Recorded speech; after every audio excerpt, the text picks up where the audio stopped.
Baik, assalamualaikum warahmatullahi wabarakatuh. Izin memperkenalkan diri, nama saya Firdaus Rizky Saputra dari Prodi Pendidikan Agama Islam kelas 1A. Di sini saya akan membuat tugas bahasa Indonesia menjelaskan tentang kalimat. Kalimat efektif adalah kalimat yang dapat memberikan kemudahan atau kejelasan informasi kepada pembaca ataupun pendengar. Dengan kata lain, kalimat dapat dikatakan efektif apabila kalimat tersebut mampu secara tepat mewakili gagasan atau perasaan, penyampaian informasi, dan sanggup memberikan gambaran yang tepat kepada pembaca atau pendengar. Kalimat dikatakan efektif apabila berhasil menyampaikan pesan, gagasan, perasaan maupun pemberitahuan sesuai dengan maksud si pembaca atau si penulis. Ciri-ciri kalimat efektif. Sebuah kalimat yang efektif harus mencakup beberapa kriteria, antara lain meliputi kesepadanan struktur.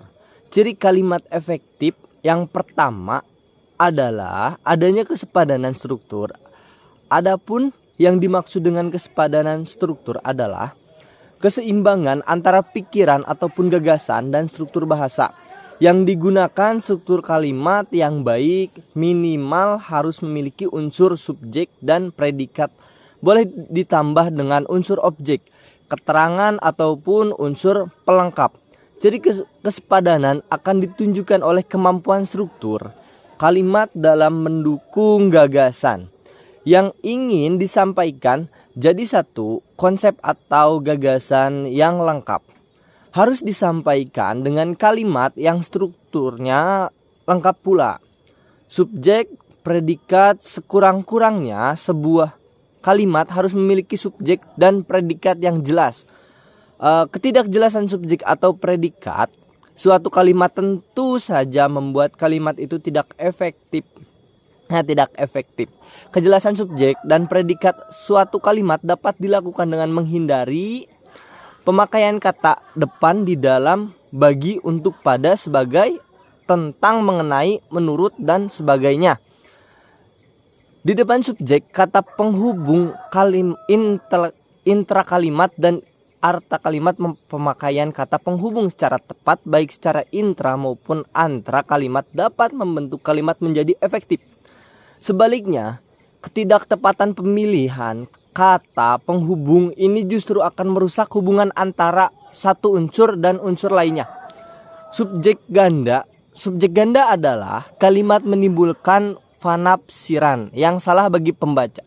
Contoh pertanyaan, itu saya kurang jelas. Kalimat tersebut mempunyai subjek ganda yaitu pertanyaan itu dan saya. Kalimat tersebut dapat diperbaiki dengan menambahkan kata bagi di antara pertanyaan itu dan saya sehingga kalimat efektif sebagai berikut. Pertanyaan itu bagi saya kurang jelas. Kesejajaran dalam kalimat atau penggunaan bentuk-bentuk yang sama untuk menyatakan gagasan-gagasan yang sederajat yang dapat dalam suatu kalimat akan mendukung keefektifan kalimat. Yang artinya jika bentuk pertama menggunakan nomina, bentuk kedua dan seterusnya juga harus menggunakan nomina. Jika bentuk pertama menggunakan verba, bentuk kedua juga menggunakan verba. Demikian pula bentuk atau kategori yang lain. Kurang jelas atau pertanyaan itu. Contoh sebagai berikut yaitu harga minyak disesuaikan atau kenaikan itu secara wajar. Harga minyak disesuaikan atau dinaikkan secara wajar. Nah begitu. Mohon maaf bila ada patah kata yang salah. Wabillahi taufiq wal hidayah wal afu minkum. Wassalamualaikum warahmatullahi wabarakatuh.